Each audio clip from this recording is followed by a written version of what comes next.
Avant de commencer la vidéo, le mot qui est écrit à l'écran en ce moment semble interdit sur YouTube pour probablement une raison stupide. Merci YouTube.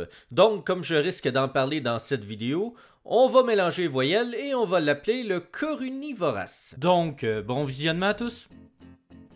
Vous savez, croire en une théorie du complot avant l'arrivée de l'Internet, ça avait pas beaucoup d'impact sur notre vie. Exemple que Elvis Presley était toujours vivant ou que Walt Disney avait été congelé, c'était pas comme aujourd'hui. Parce qu'à l'époque, c'était simplement des rumeurs de fans qui n'acceptaient pas que leur idole soit morte pour vrai.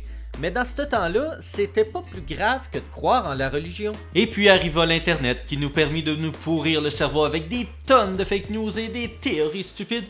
Mais quelle merveilleuse idée! Merci Internet! Non, sérieux, pour vous dire à quel point les complotistes sont devenus prévisibles, lorsque l'épidémie du corunivorace est arrivée, j'étais sûr que les comploteux allaient croire que le virus avait été créé par l'homme pour déclarer une guerre ou etc. Et vous savez quoi? Ma prédiction a été 100% bonne! Le devin prate. Non mais regardez le genre de marde que j'ai trouvé. Le corunivorace, c'est une arme biologique créée par le gouvernement chinois ou la CIA pour déclarer une guerre entre les États-Unis et la Chine? Quoi? Mais hey, on est où là, dans Resident Evil? Et voilà le problème d'aujourd'hui. Lorsqu'une catastrophe va arriver, comme l'épidémie ou un acte terroriste, il y aura toujours un petit Chris qui va créer une théorie du complot derrière. C'est le genre de personne qui mériterait de se faire fusiller par les chenolles. Et des théories créées par ces criminels du web, eh bien... il y en a eu des tonnes. Obama et Ben Laden seraient la même personne, le Pizzagate d'Hillary Clinton, les reptiliens.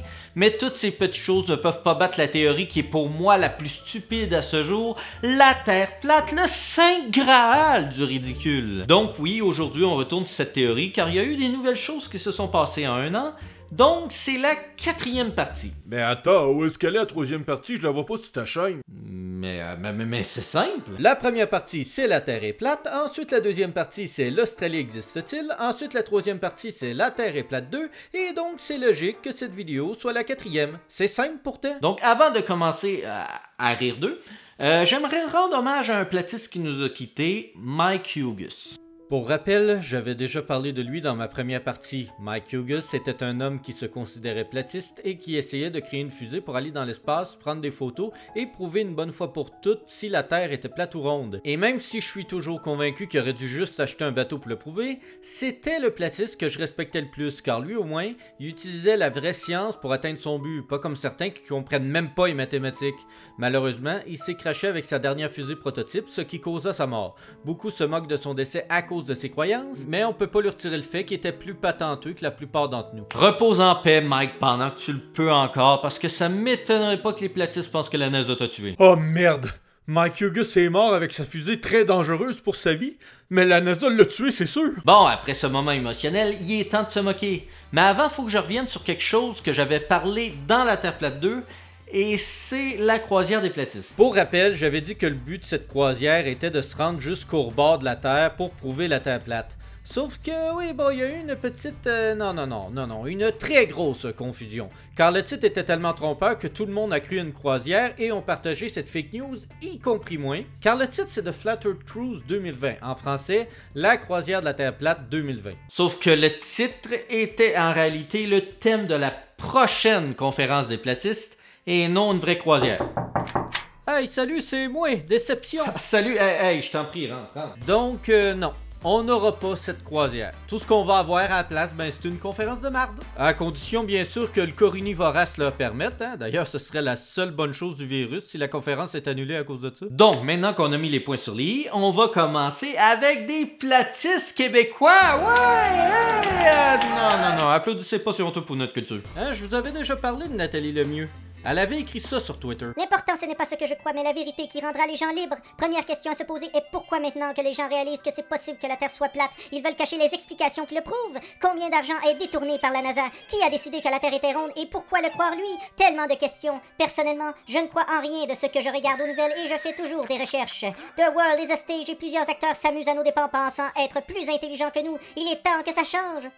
Ouais, c'est pas une voie facile à faire, ça. Alors, pas besoin d'être un génie pour comprendre qu'elle croit à Terre plate, mais il y a quelque chose qui a attiré mon attention et c'est la petite phrase en anglais qu'elle a écrite. C'est exactement qu'est-ce que Mark Sargent a dit dans une entrevue. All the world's a stage and you're on it. Ce qui veut dire qu'il y a de fortes chances qu'elle soit fan de Mark, et je pense qu'elle est vraiment une platiste convaincue. C'est quoi une platiste convaincue? Ben, selon le dictionnaire, qui évolue négativement, il régresse ou se développe pas. Attends, non, là je viens de lire la définition du mot involuer. Oh, c'est la même affaire. En plus, pendant l'interview à TVA, on lui a posé la question et elle essayait d'éviter le sujet. Elle ose même pas le dire à la TV. Un jour, vous avez écrit « Qui a dit que la Terre est ronde? » Qu'est-ce que vous vouliez dire? Moi, je pense que ce qui était important de comprendre dans cette intervention-là, c'est que les gens doivent commencer à se poser des vraies questions et à penser par eux-mêmes. Faudrait pas qu'elle devienne première ministre. François Legault, il retire les crucifix et elle, je suis sûr qu'elle retirerait les globes terrestres des écoles. Évidemment, il y a d'autres Québécois platistes, dont un où sa chaîne s'appelle Québec Flat, en français Québec Plate, et ça porte bien son nom et ça vaut le coup d'œil, croyez-moi. Bon, la vidéo que j'ai choisie pour ce YouTuber-là, c'est un débat qu'il a fait contre un globiste qui est nul à chier pour défendre la Terre ronde. Hey, j'ai jamais vu un globiste se planter pour défendre le globe. Puis je comprends pas comment c'est arrivé parce que tout ce que Québec Flat dit peut être facilement contredit. Mais non, fuck off. Sa défense, ça ressemble à ça. Moi, regarde, je suis sur la Lune. Je vois pas de courbure. Mais ça veut rien dire! Bon, faut dire aussi que souvent, Québec Flat lui coupait la parole sans qu'il ait le temps de finir, ce qui est pas vraiment mieux. Mais là, regarde. Là, regarde, je suis sur la Lune. Regarde, regarde. La Lune! Regarde, non, je suis sur la Lune. c'est toi. C'est toi qui vas regarder, là. Là, j'ai coupé le micro, tu peux même plus m'entendre. Tu peux même plus parler. Bon, malheureusement, le débat dure 1 heure et comme je veux parler d'un autre YouTuber, on va se focusser sur la plus grosse erreur que notre cher platiste québécois a fait durant son débat. Il parle de plein de choses avant, comme exemple le soleil qui semble s'éloigner, mais ça, je vais plutôt en parler en fin de vidéo car beaucoup de platistes ont ça comme argument, puis il faut que ça cesse. Par contre, une des choses qui a vraiment attiré mon attention, c'est quand il montre la vidéo d'une souris qui se promènerait dans l'espace à l'extérieur de la fusée. Ça, c'est la dernière fusée SpaceX qui a envoyé dans l'espace. Regarde la belle souris. C'est supposé dans l'espace, là. Il y a une souris sur le moteur. Elle est un peu cassée, ta souris. Hein? Ben oui, c'est sûr, tu verras pas la souris. Ton cerveau, il est pas prêt à ça, mon vieux. T'es trop jeune encore. Je dois admettre que même moi, je trouvais ça bizarre. J'ai donc fait des recherches, j'ai retrouvé la vidéo originale, et en effet, sur la mission SpaceX 19, on voit pendant le lancement ce qui ressemble à une souris qui semble pouvoir respirer dans l'espace. D'ailleurs, ce moment a fait beaucoup parler sur les commentaires de la vidéo. Donc, est-ce que les platistes ont enfin trouvé une preuve solide qui permet de prouver une conspiration grâce à une souris qui se serait incrustée sur une fusée qui serait en réalité dans un studio? Serait-ce une preuve que l'espace n'existe pas et que tout est effet spéciaux? Non. Je m'attendais à un vrai débat avec un gars sérieux, mais j'ai affaire à un troll aussi qui a même pas fait de recherche, tu sais même pas de quoi tu parles. T'as pas fait de recherche, le gros? Ouais, pour quelqu'un qui prétend faire ses recherches, Québec Flat, comme tous les autres plateux, se sont en réalité basés sur une seule vidéo, sans faire de vraies recherches. Mais bon, j'ai cherché à leur place et voici ce que j'ai trouvé. Premièrement, le but de la mission était évidemment d'envoyer du ravitaillement dans la station spatiale, mais en plus, ils ont aussi envoyé 40 souris pour des expériences sur la dégénération des muscles et des os dans un environnement sans gravité. Oh, ils ont envoyé des souris dans l'espace avec cette fusée, mais quelle drôle de coïncidence! D'ailleurs, ils le disent en début de vidéo, comme si les platistes avaient juste regardé le lancement de la fusée. Ah, sérieux, ça m'a pris 15 minutes à chercher. C'est comme si c'était leur plus grosse phobie. Pourquoi est-ce qu'il y a une souris sur cette fusée? Avant de crier scandale, je devrais peut-être faire des recherches. Allons voir.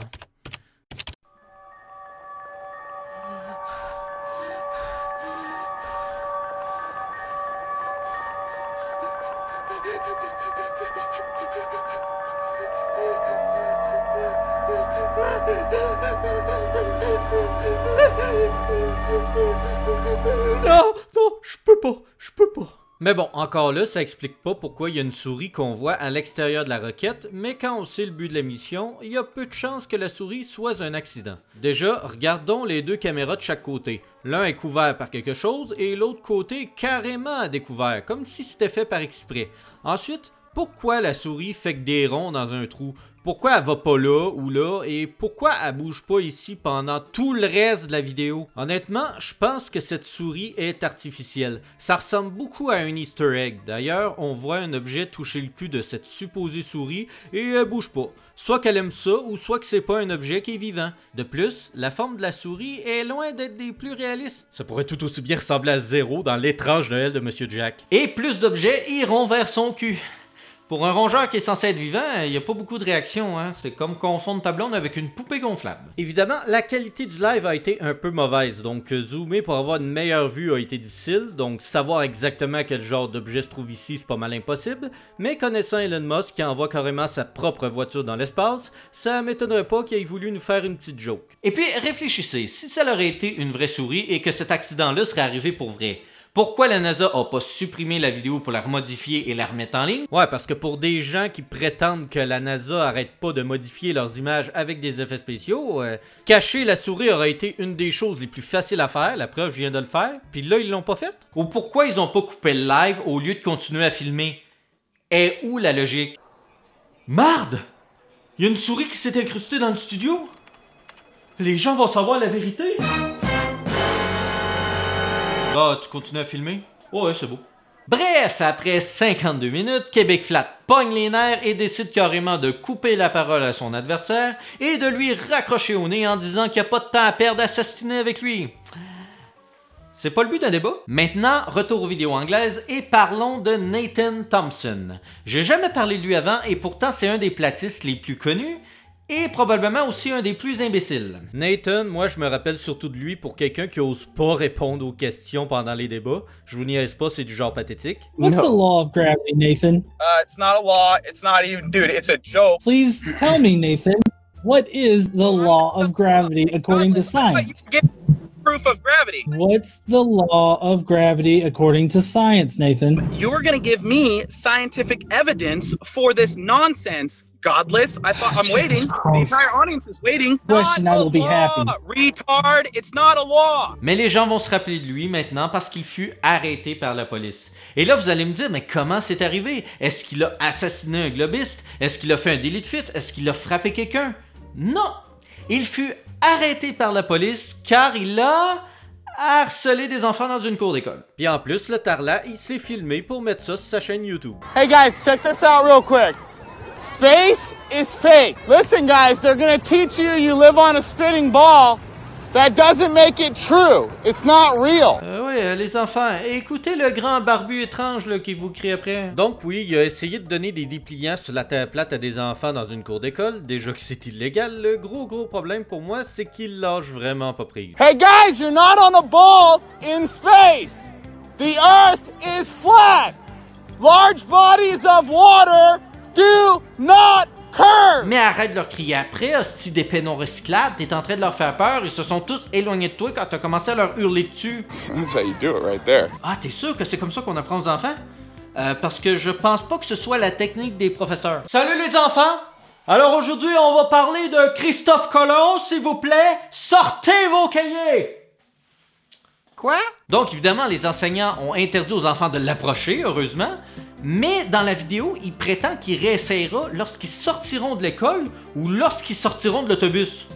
Mais son obsession dirait un film d'horreur? La Terre plate, bientôt au cinéma. Et son rôle de psychopathe, il fait mieux que moi. Dans la vidéo, ça se voit quand il a décidé de courir après des femmes random dans la rue. Ladies! Ladies, real quick! Could I chat with you? They like ran away. I think they were scared of my dog. Oui, c'est sûr que c'est à cause de ton chien, hein. C'est surtout pas à cause que quelqu'un leur court après comme une dinde en leur criant dessus. Si t'aurais pas eu ton chien, ça aurait été quoi ton excuse qu'elles ont vu une souris? Donc, à cause de cette preuve vidéo, qu'il a lui-même faite d'ailleurs, la police l'a arrêté. Par contre, j'ai beau chercher la sentence qu'il y a eu, j'ai pas réussi à trouver. Je pense qu'il a reçu une amende. Mais j'ai trouvé une vidéo où est-ce qu'il parle d'une de ces punitions. Ils ont montré en vidéo toutes les écoles qu'il n'a pas le droit d'aller et la liste est longue. Celle de mon épicerie est plus courte que ça. Mais bon, quelle est la solution pour aller harceler des kids à l'école sans pouvoir y aller? Simple. On demande à un ami. I think Trevor can go and I think Trevor should go because I can't. La Terre plate 2. La vengeance. Et bien sûr, le fait qu'il soit toujours en liberté, ça ne l'empêche pas d'aller voir les enfants dans la rue et de faire des vidéos avec. Creepy. Surtout quand le titre c'est Red Pill the Child. Ceux qui connaissent pas Matrix, c'est ceux qui vont mal comprendre la référence. Ah et tiens, sa vidéo est dans la catégorie éducation. Et on sait à quel point c'est un bon éducateur. Research Flat Earth! Mais je me rappelle aussi de Nathan pour quelque chose de merveilleux. Attention, il croit que la science est une religion.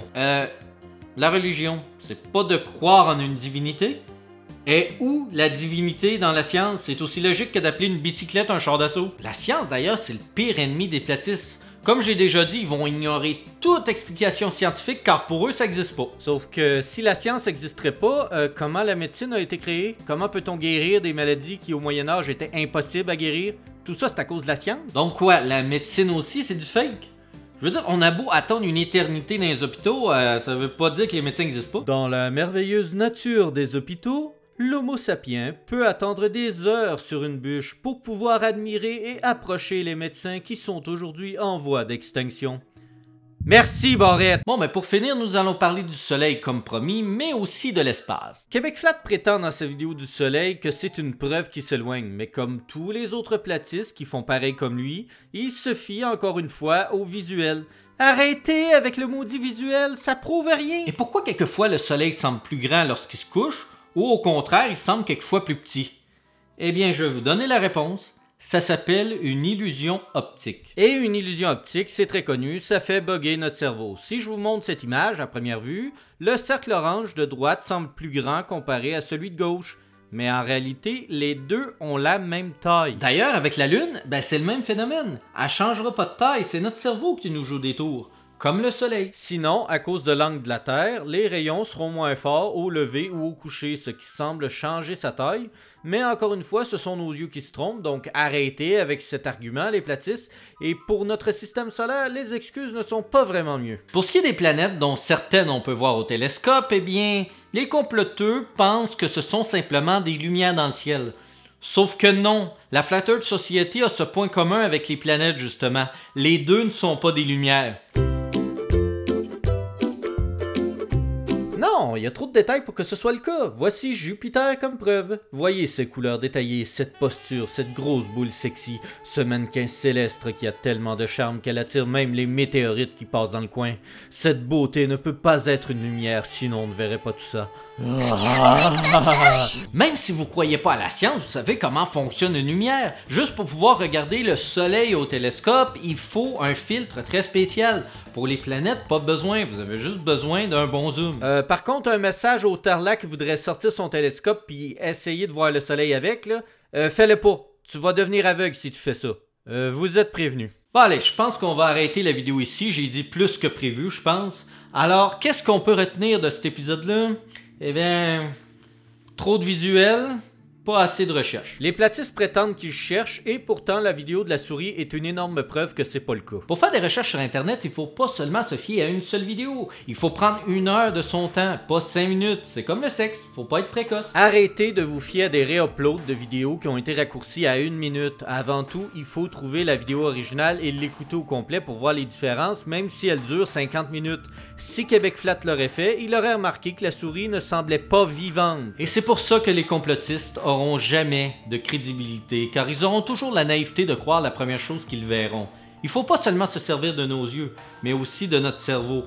Car vous connaissez ma phrase préférée, ce qui est affirmé sans preuve peut être rejeté sans preuve. Oui, vous êtes tanné de l'entendre et pourtant j'ai pas fini de la dire. Quand c'est rendu que l'on harcèle des enfants et des personnes dans la rue en leur faisant peur, c'est plus juste être complotiste rendu là, t'es bon pour l'asile. Malheureusement, même les complotistes peuvent être en politique. Dire que j'étais sûr que la 3e partie allait être la dernière vidéo à ce sujet, mais on dirait qu'à chaque année il se passe quelque chose de nouveau chez eux, et ça empire à chaque fois. Bref, comme mot de fin, je vais dire exactement qu'est-ce que les platistes disent mais ne font jamais. Faites vos recherches. Merci d'avoir regardé cette vidéo. N'hésitez pas à liker si vous voulez, à la partager et même un petit abonnement. Ça fait toujours plaisir. Et surtout, soyez patients, le confinement est bientôt fini.